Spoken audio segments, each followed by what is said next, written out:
Hey, we're going to take a look at how you can turn a standard worksheet, one like this, or if you have a digital file, we're going to take that worksheet and turn it into an engaging digital activity that your students are going to love. So first thing you want to do is actually grab that worksheet. So you could use a worksheet from like a textbook series or something that you've created. The best option is if you actually have that digital file, because then we can just copy and paste everything over, and especially if you have an answer key. So we highly recommend, if you don't have the worksheet and the answer key, pause this video, go grab a worksheet and an answer key that you can use. We just happen to be using operations with decimals. That is a math topic. You don't have to use a math topic. This will work with pretty much any topic, any subject area, as long as the answers are numbers or short answers, then this template and activity is going to work for you.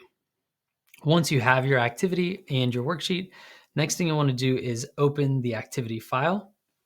And if you want to get access to even more of our files, you can always go ahead and sign up for our free activities, and we'll be sending you even more of these activities. So the first thing you want to do is open the file and then click on the basic answers option. For more information about these other options, you can join our email list and we'll go through how to use the different options as well. But for right now, we're going to open the basic answer. The other options are, for example, a task card where you could put in like an image or a longer question, multiple choice, numbers with labels, stuff like that. But for right now, let's just go ahead and open the basic answers. All right, the next thing you want to do is add your questions. If you have the digital file, it's super easy. You can just copy and paste your questions over. Now, this template has space for 10 questions. So what I'll do is just copy the 10 questions that I want and paste them right in here. And you can change the formatting if you need to, make the size bigger, smaller. If you like it centered, left, justified, all those features can be found up here. Even though this is in Google Sheets, which might be a little foreign to you, everything's set up very similar to other platforms as far as that kind of stuff goes. All right, so I'm going to go ahead and copy over my questions and answers, and I want you to do the same. Actually, for right now, just copy over your questions. We'll get the answers in a minute. So go ahead and do that. And I'm going to speed up the process so you don't have to watch me add all of those questions in. All right, now that we have our questions in, the next step is to type in our answers or our answer key. So what you want to do is, if you didn't keep track of where these questions were, or you don't have the answer for those questions, you actually want to just highlight all of these, hit Control C to copy them. And we're going to scroll down a little bit to J171. And I'm going to paste my questions right here in D171 just for now, and then I'll delete them. But I'm going to hit Control, Shift, and then V. That will paste the questions only, not the formatting. And now I'm going to update my answer key. So for example, this first one, the correct answer is 41 and 54 thousandths. Okay, so let's go ahead and update all of our answers for this. And I'll speed up that process as well. All right, now the next thing we want to do is just make sure that the activity is working how you anticipate. So for this activity, as students answer correctly, the image becomes less blurry. So for this first one, the students would solve the question, type in their answer, and then it gets less blurry with each correct response. So go ahead and test your activity, make sure it's working correctly with the answers that you intended, just to make sure you don't have any typos. And I'm going to go ahead and just copy mine in so that you can see what the students will see with all the correct answers. So once students have answered every question correctly, they get the feedback here. They get a little check mark if they're right.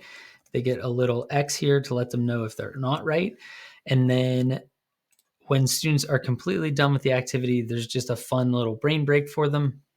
The students are trying to find the difference in these two images. The image has nothing to do with the question. It's just supposed to be a fun little break for students who finish early and motivation to get students to complete the entire activity as well. When they go to move these, the thing they have to do is they have to click to select it and then click and drag. And I know if your students are anything like mine, they are not going to follow that direction no matter how many times you give it. But eventually the students will catch on and they'll talk to each other and say, well, how did you get these to move? And you just click and then click and drag. So now your activity is almost ready to go for students. Basically, the next thing you want to do is delete all the answers. We don't want the answers to be in there when we share this with students. So you can click and drag, or you can hold down shift and arrow up, which is what I just did. Hit the backspace to delete all those answers. Scroll down again to where our answer key was located. And right above the answer key, we have this message that says, click the green checkbox once you're ready to camouflage the answers.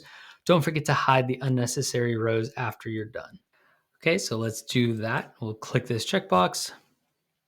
That hides all the information from the students. And next thing we want to do is actually hide those rows. You don't have to do this step, but I do recommend it. We don't need any rows below 33, for example, or even 30 or 25, but I'm going to go down to about 39 or 40.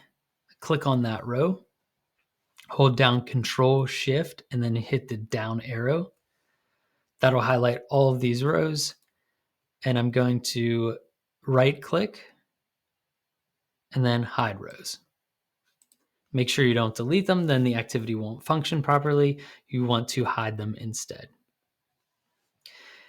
The next step would be to create additional options of this for differentiation. For example, if you have students that need multiple choice, you could create a multiple choice activity for them. Or if you need to provide some additional support for students, a different way that you could type right on here, you would just click on this little arrow here, click duplicate, and that'll create a new copy of the sheet that you can easily differentiate for your students. If you want to know more about these other tabs, you can get onto our email list and find out all the information about easily editing these activities as well. All right, next thing you want to do is delete any of the sheets that you don't need students to see. So for right now, since we use the basic task card layout, or excuse me, the basic layout, all we have to do is highlight all of these, hold down shift. Well, sorry, click on the first one, hold down shift, click on the last one, and then we'll do a right click, delete.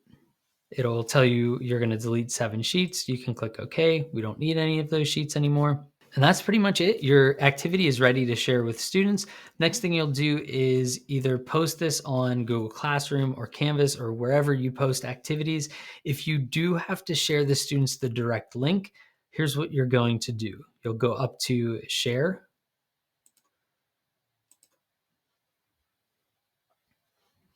And you'll want to change the settings for your share settings from restricted to anyone with the link. Next thing you want to do is click copy link. Done. And then when you share that link with students, you'll want to change one little piece of the URL. Now, this is only if you're not posting, for example, through Google Classroom. Google Classroom will automatically give students a forced copy. But if you need to create a forced copy for the students, all you have to do is copy that URL, find the word edit in that URL, change the word edit to copy, and then you now have a forced copy link where you'll send this to students and it will automatically create this file for students that is brand new without the answers in and will function as you anticipate with as they type in correct answers. That image will get less and less blurry as a fun way to take something like a boring worksheet and turn it into an engaging digital activity. All right, we're so excited to share this one with you and hope students enjoy it. For more activities, you can always sign up to join our email list.